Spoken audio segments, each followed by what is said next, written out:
Welcome to Films and Stuff with your hosts, Pete Mitchell and Ethan Hunt. Hi, everybody. Welcome back to the Films and Stuff podcast. I'm Ethan, joined, as always, by Pete. Hey, Pete, what's up today? Not much, buddy. How are you? Everything is great. Everything is gold-plated because, spoiler alert, we're talking about the Academy Awards, colloquially known as the Oscars.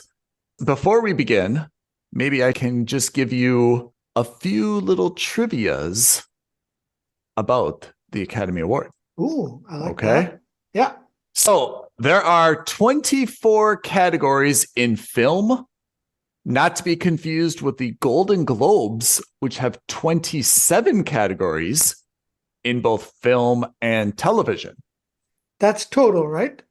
That's total. Uh-huh.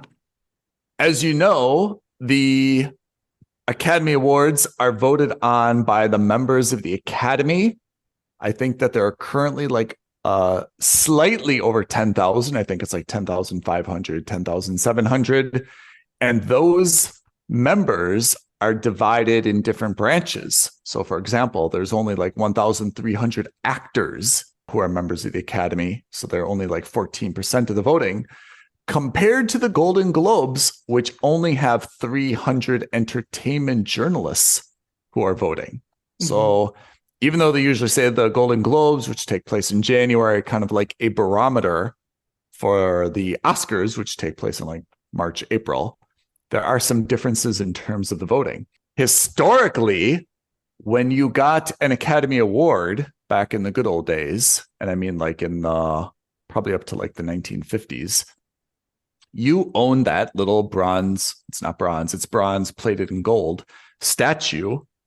And now you actually do not own the statue. You have to sell it back to the Academy for $1 rather than put it on eBay, sell it to someone else, blah, blah, blah, blah, because they did not like them changing hands.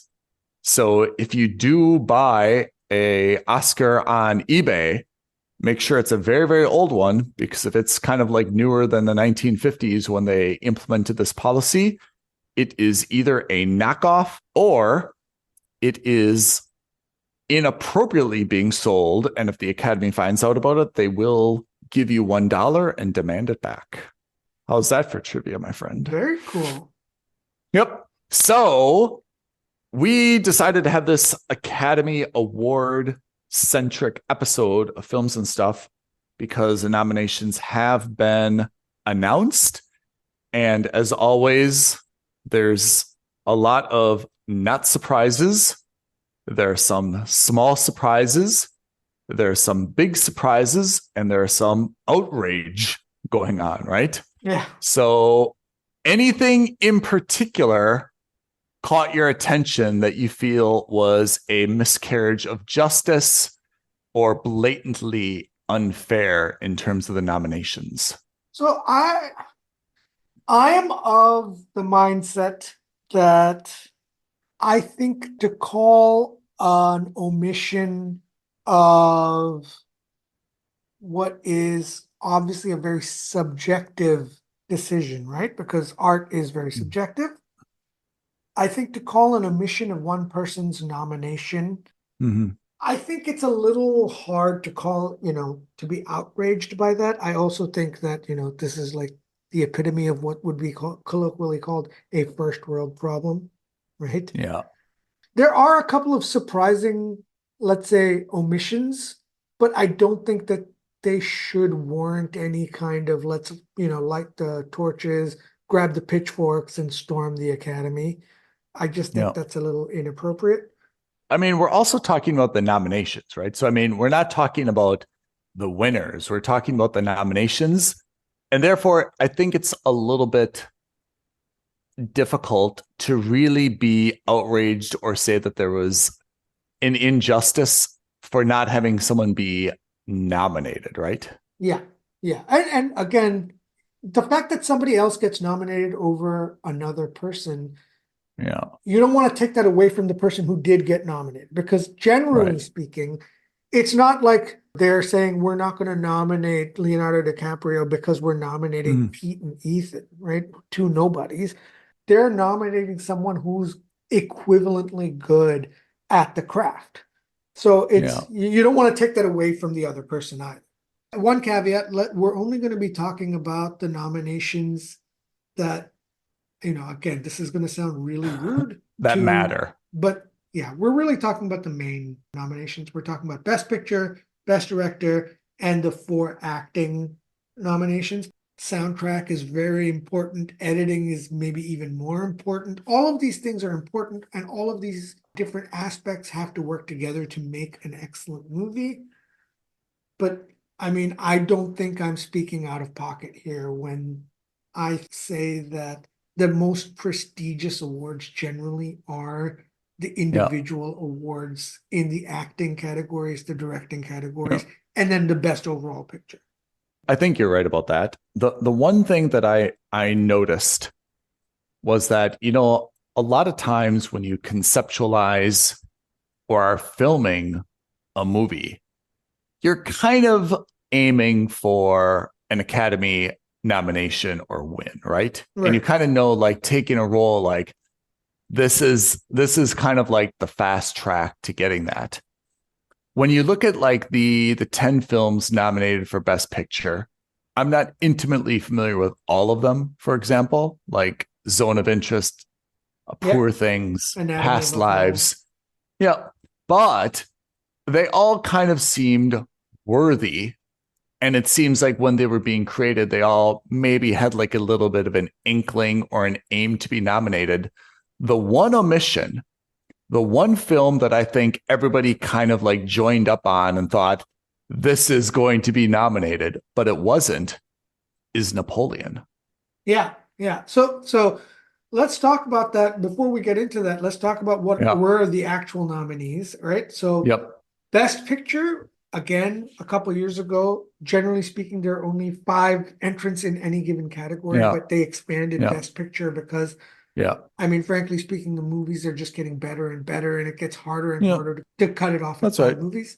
So this year, and again, in no particular order, you've got American Fiction, Anatomy of a Fall, Barbie, The Holdovers, Killers of the Flower Moon, Maestro, Oppenheimer, Past Lives, Poor Things, and The Zone of Interest. Those are the 10 movies that were nominated. It seems like alphabetical order, but I understand. Yeah. Oh, actually, you know what? In very particular order, these are the 10 movies. In no particular alphabetical order. Touche. We mean by quality or by That's right. preference, objectively. Okay. So which of those, one by one, which ones are you? I've seen, a little bit embarrassed to say, only 3 of those. Maybe I'm not embarrassed to say. I saw Barbie, Killers of the Flower Moon, and Oppenheimer.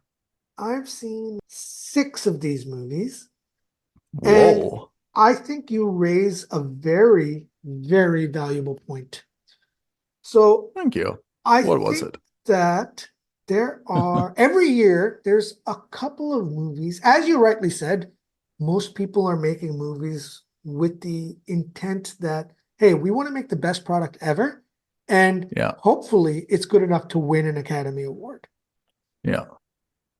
But I also get the feeling that there are a couple of years where there are movies that come out where the editors and the writers and the directors and the actors kind of say, hey, look, let's try to make a movie and again, this is very cynical, and this is not what I mean when I say game the system, but let's try to stack the deck in our favor to make a movie that's what we would colloquially be called Oscar bait. Yeah. And that's right. Again, this is not a slam, but like, for example, last year, the movie that I would say came closest to being an Oscar bait type of movie was something like The Fabelmans. Yeah. And again, I saw The Fabelmans. I thought it was a very good movie. Do I think it was the best movie of the year? or should it have been nominated? I personally don't think so, because it's one of those movies which is, hey, look, it's a movie set in the past. It's about the history of cinema. It's about the love of cinema and the love of movie making. All the kind of touch points that you think the Academy is really going to go for. And I'm not saying that's what it was going for. I'm not saying that, Spielberg and all these guys got together and said, hey, listen, we're going to craft a movie which is going to touch the heartstrings of the Academy. That's not what I'm saying at all. I'm not that cynical. But there are times where you're just like, it just seems like it was almost engineered to get a nomination. I don't think you should shy away from it so much. And I also don't think you need to be cynical to say it. I mean, I think it's just like anything. Things are going to be judged, and there's known criteria, whether they're right or wrong criteria. But I mean, you'd be stupid as a filmmaker to disregard what are some markers, for having your film be critically recognized, right? Yeah. The same probably with like the one that always comes to mind that I think of Oscar bait was kind of like Revenant. Remember that was a few years ago with like Leonardo DiCaprio, which is look, it's time to, and you see it kind of a lot. You got to get like a little bit ugly.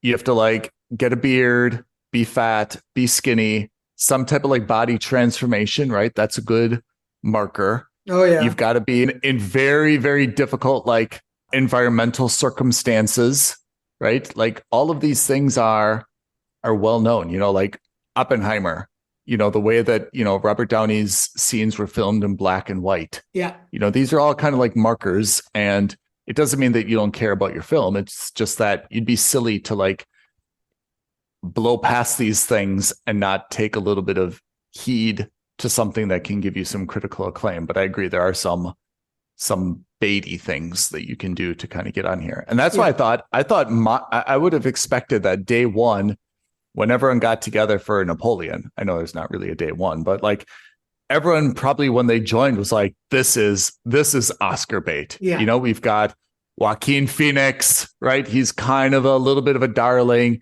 It's a historical movie. We're all going to wear costumes. It's going to be so intense and powerful. And that movie for me just kind of like bombed. Not nominated, except I think for costume design. But I totally agree with you. And I think this year is relatively emblematic of the point you're making, which is we are above average consumers of the entertainment industry. And this is not us, trying to brag. It's just that's the fact. Yeah. And when we have only seen or actively sought out 3 or maybe 5 of the 10 best nominated movies, that says something to me, right? And Anatomy of a Fall, I did not see. I heard only good things. Past Lives, I did not see. I heard only good things. Holdovers, I did not see. I heard only good things. Zone of Interest, all these movies, highly critically acclaimed. But there is something to also being commercially successful. Let's address the pink elephant in the room. Is Barbie really that's the other thing. Best Picture? I don't think so. And I think that a lot of that probably comes down to look, any way you cut this conversation with Barbie, the problem is that anyone who's critical of Barbie in any way, shape, or form, the conversation quickly devolves into one of misogyny or sexism or feminism. And I'm kind of over it. And frankly speaking, I'll just be open and honest. Do I think this is one of the 10 best movies of the year? No. Did I enjoy the movie and think it was a good movie? Sure. Do I think it's worthy of being nominated as the best picture? Absolutely not. Are there some incredibly important messages in that movie for women and men alike? Certainly. Does that on its own qualify it to be a best movie picture? I don't think so. It's really interesting because I think then if I compare Barbie to Killers of a Flower Moon, both of which I saw, Killers of a Flower Moon I thought was exceptionally drab and boring and not at all entertaining. Right. But I can see how just from a cinematic acclaim perspective, the cast was exceptional. The settings and the set and the depiction of everything was exceptional. I could see that would be a critically acclaimed movie, even though from an entertainment perspective, I thought it was a real snoozer. Yeah. Whereas I thought that Barbie, which was by all accounts very entertaining, there was funny stuff, there was a message, visually it was like light and enjoyable. But I don't think that from a technical or acclaim perspective, there was anything particularly interesting about that movie. It just look, didn't set really have design anything. was fantastic, and I'm sure that again on a technical basis, Yeah. it was very difficult and it was very Yeah. impressive to do that. But I mean, if you're going to look at just that, I thought Asteroid City was a far more impressive movie on a technical, we've made an unbelievable set basis. Oh yeah. And that didn't get nominated for best Yeah. movie.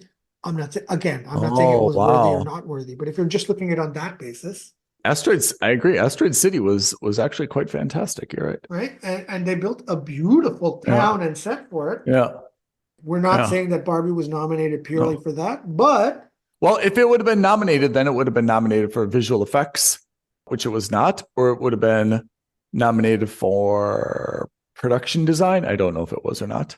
I think this could be an example of the Academy also maybe overreacting or overcorrecting, because I will say one thing, the Academy has previously also chosen movies that are almost so esoteric or so art house that they're not Yeah. relatable to the common person. And so kudos to Yeah. the Academy. I would suggest that some of these movies are far more relatable, right? They Yeah. are movies that people will have seen. Let's put it that way. Yeah. I don't think that's true for all of them. Fine, but do I think in the past Barbie would have been nominated? I don't think so. So the fact that it is No. nominated, it's surprising because I don't think it should be nominated. But on the other hand, I think it's nice that a commercially successful movie also gets nominated, because you can't take that away from Barbie. Barbie was the most commercially successful film of 2023, bar none. Yep. Did you see Maestro with Bradley Cooper and Carey Mulligan? I did see bits and pieces of it. In fact, I think I finished it. I can't remember because I saw it on Netflix. What was your view? Again, one of those biopics that I didn't think I'd be interested in seeing, but when you watch it, you're just like, oh, it's really good. I did enjoy it. I thought Bradley Cooper did a fabulous job. I thought he was very, very good. Under visual effects, it was interesting that we saw like a very diverse group, right? We saw the creator, Yeah, Godzilla, yeah, Guardians of the Galaxy 3, yeah.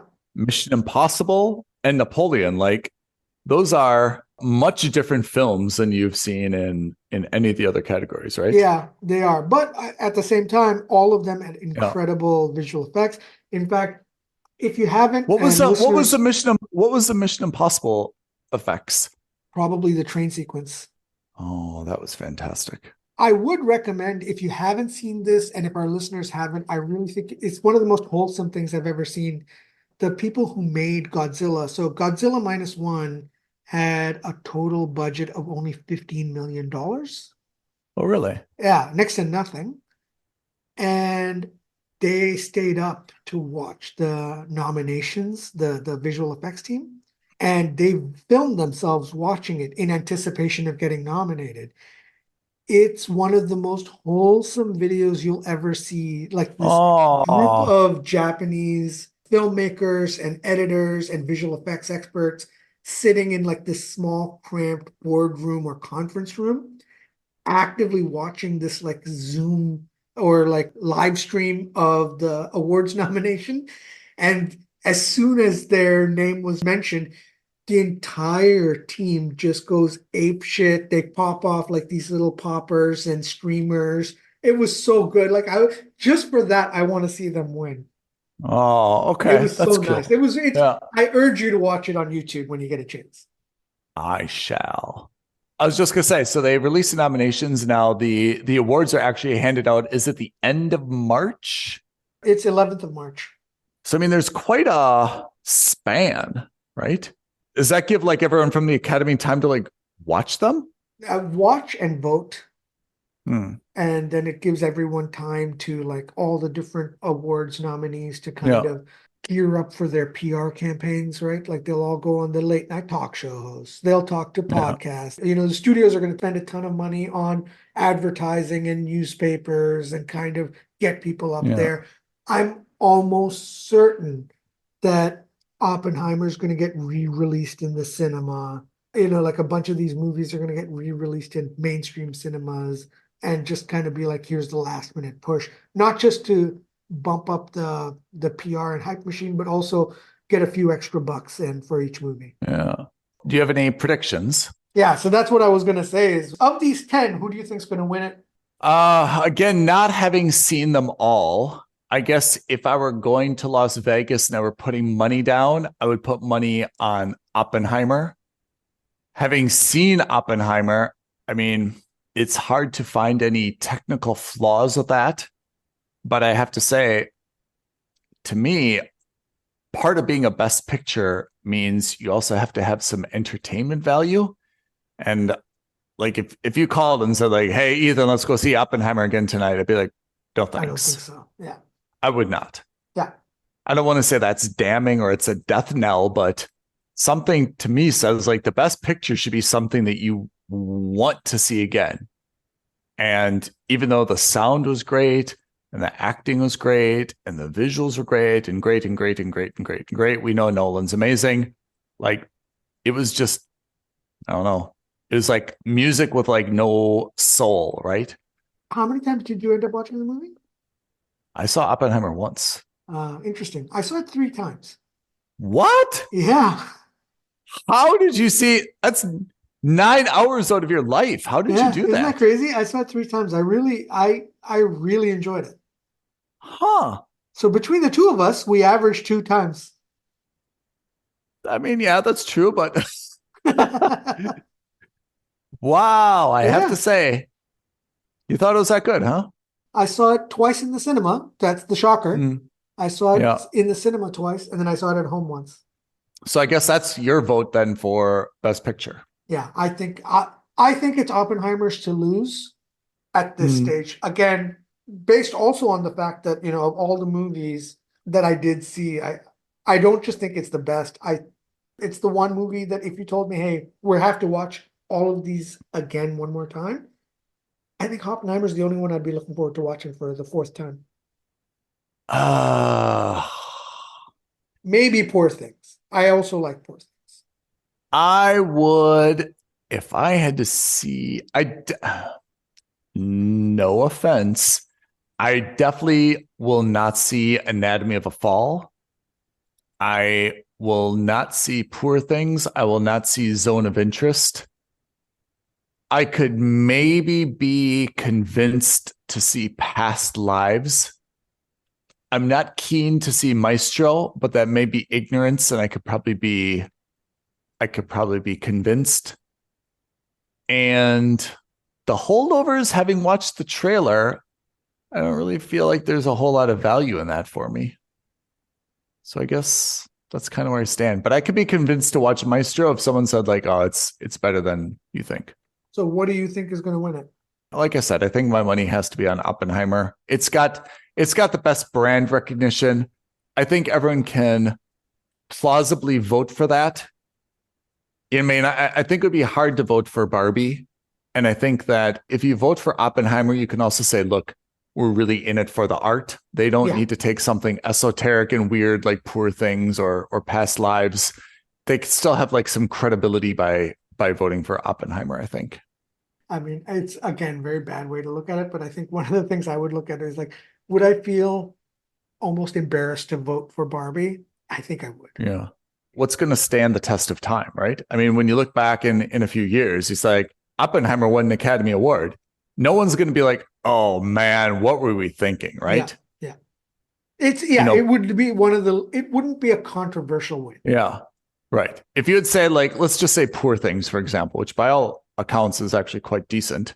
I mean, that's kind of something where like I feel like you'd be like, what won in 2020?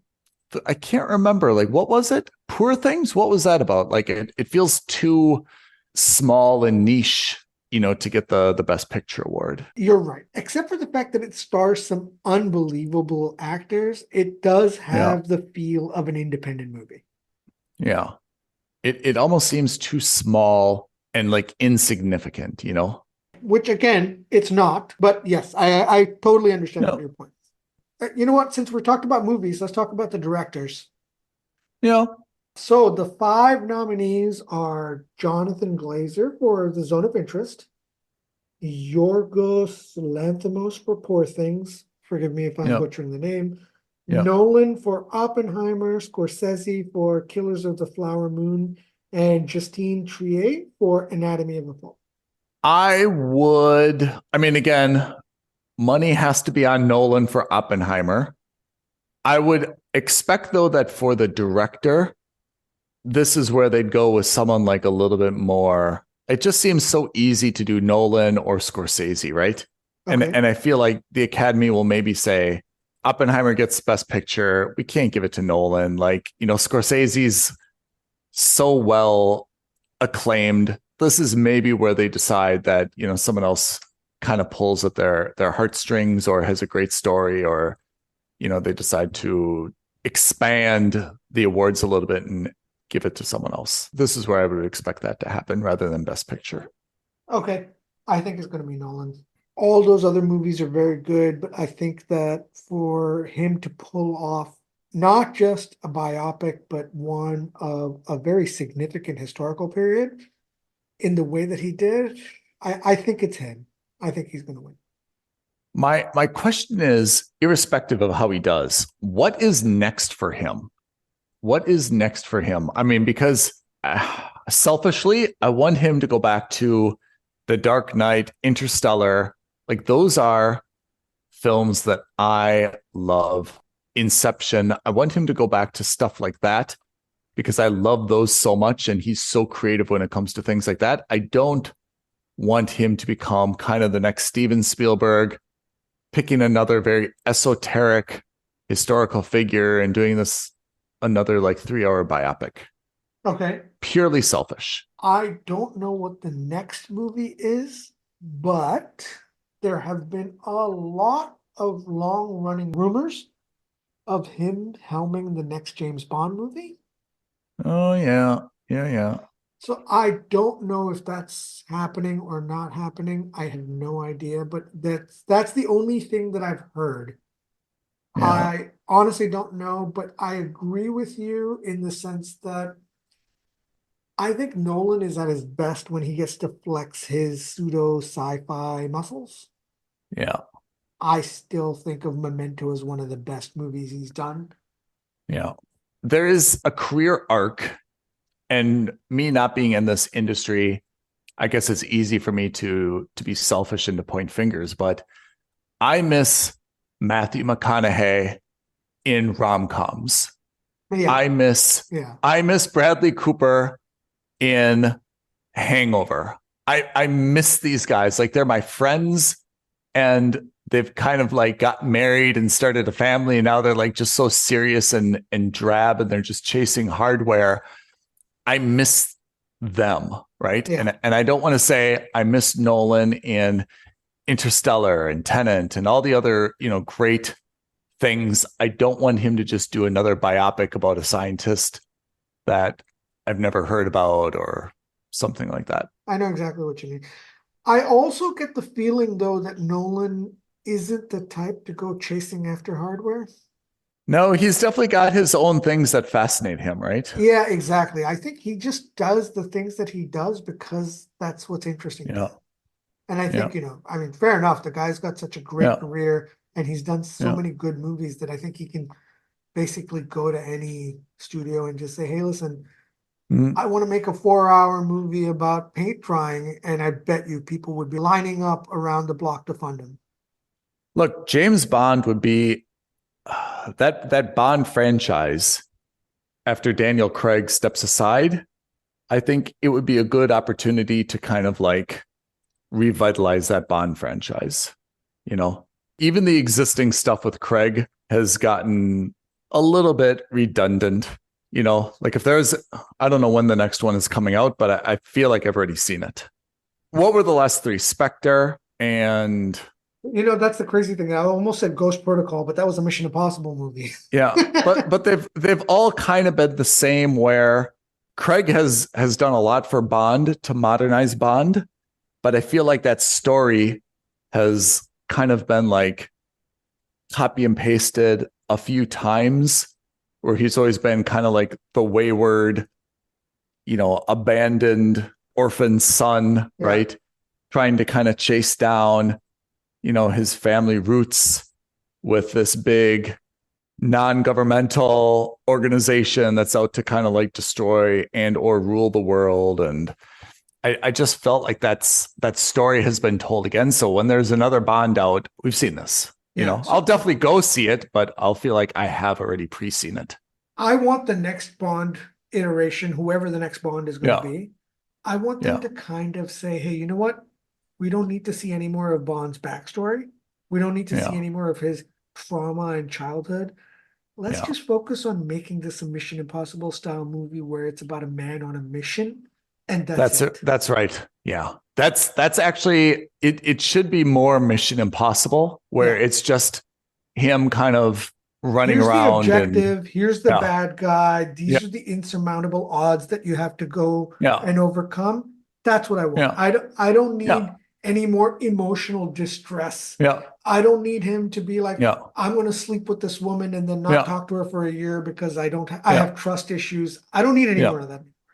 I agree. I mean, in a way, I think the Fast and Furious has done this to us, where it's time to roll back the story, that not every story needs to be about the ticking clock, end of the world, taking over everything. Like, it can just be like, hey, there's an arms deal going down in Africa. Yeah. We need you to like break up the arms deal, right? There's a cocaine shipment. I mean, you are an MI agent. Or whatever, right? Like, you don't need to save the world every single time. Like, you can just stick in your own backyard. This is the mission. It's going to get gritty. Like, just solve the thing, make it like a little bit like Captain America in the second movie, right? Where he's jumps off a plane, he stops an illegal arms shipment, he fights some bad guys, and then you can have that lead into a greater plot, but then have that plot end in that movie. I don't want it to be an interconnected series of movies again. Those are great, don't get me wrong. But when one of those movies gets derailed, which is what happened with the James Bond franchise, it ruins the entire franchise. Look, there is something great. This is a very old reference. Charlie Sheen in Navy SEALs. Right. Where if you remember the opening scene was, hey, go in and you have to like do this one small thing, right? And they went in and they were doing that small thing and they said, wait a second, these are like interballistic missiles. That's not a word. I just made it up. But the guy's like, hey, that's not the mission. We're Navy SEALs. We listen to our instructions. Our instruction is do this and leave. He said, okay, we do it and leave. Then they get back and they debrief and everyone's like, great job, great job. Oh, by the way, we saw these missiles. And then their bosses are like, what? You should have destroyed those missiles. Now we got to do another mission to get those missiles, right? And they're like, yeah, but we were just following. That's the type of James Bond, I feel like, plot where he's like, yep, I'm just following orders. I came across this thing, not my job, right? I've got to get myself out alive. I've got to get this person out alive. And they come back and say, whoa, you uncovered something a little bit bigger. Now you got to go like kind of pull on that thread. Yeah, pull on that thread. Yeah. So that's something that I can probably get behind in the Bond franchise. And it wouldn't be bad if Nolan was, the driving force behind that. And then, of course, the second question is going to be, who in this new Bond franchise is going to be playing the titular character, James Bond? So much ink has been spilled on this. I'm not sure as though we really have like a betting favorite right now. And to be honest, I'm not sure that I really even have like a front runner that I would prefer. Idris Elba has been mentioned among others. In any case, I digress from our James Bond diatribe. This was an Academy Award episode. Do we have more to say about the Academy Awards? I think the summary from the actors is, and this is more a media issue than a real issue, Ryan Gosling was nominated.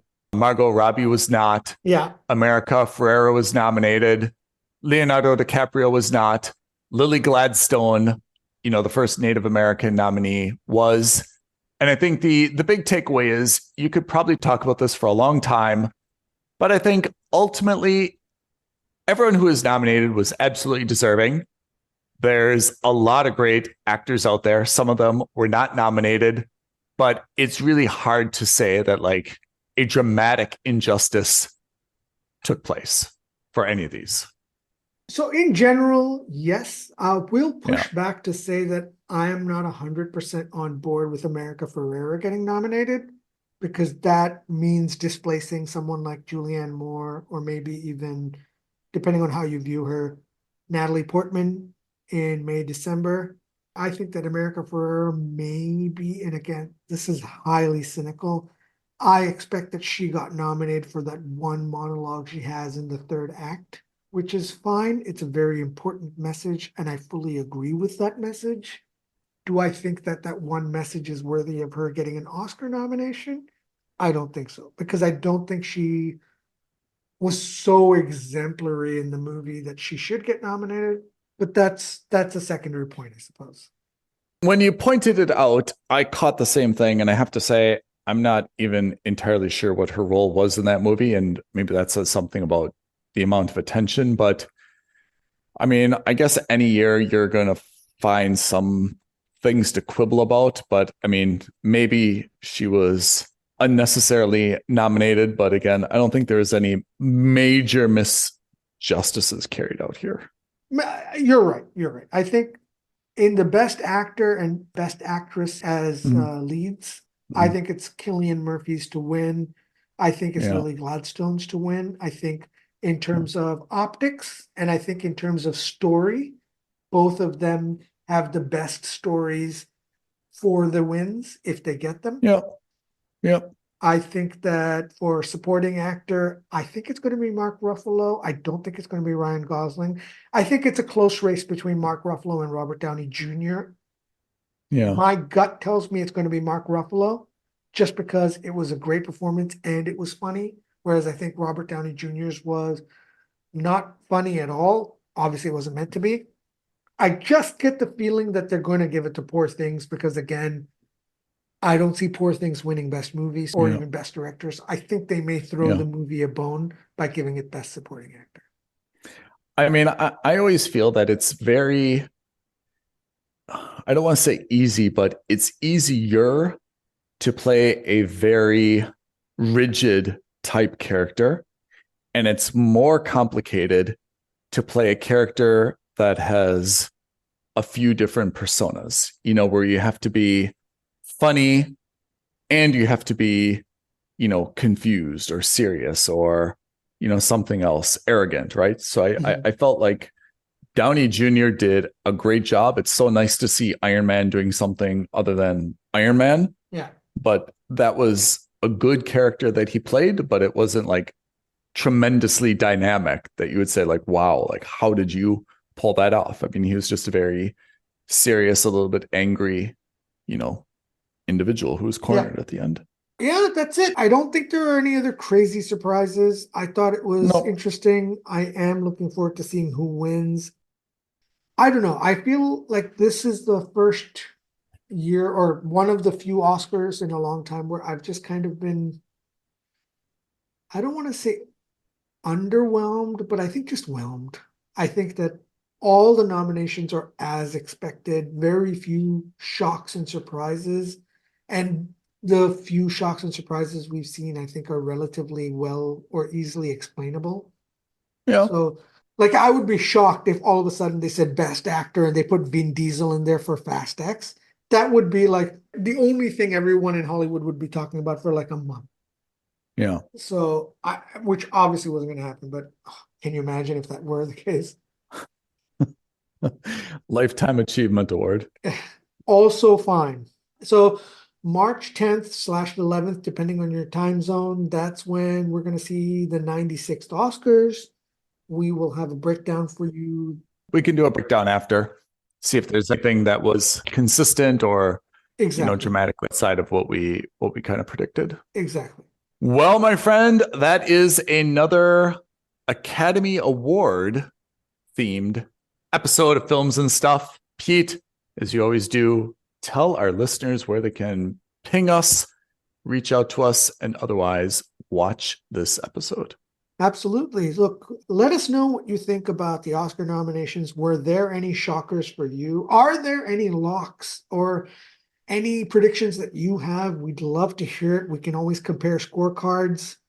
You can tweet at us at FNS Podcast, DM us on Instagram at Films and Stuff Podcast, email us aloha@filmsandstuffpodcast.com.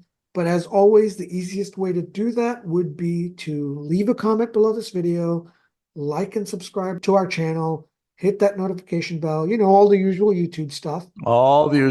And we will get back to you as soon as possible. All right, listeners, thank you. Pete, thank you. And we will catch you all on the next episode of the Films and Stuff podcast. Thanks all. Thanks, Ethan. Thanks, everyone. Bye now. Thank you for listening to another episode of Films and Stuff. If you haven't already, please subscribe and review on Apple Podcasts, Spotify, or wherever podcasts are downloaded. Films and Stuff. There is no substitute.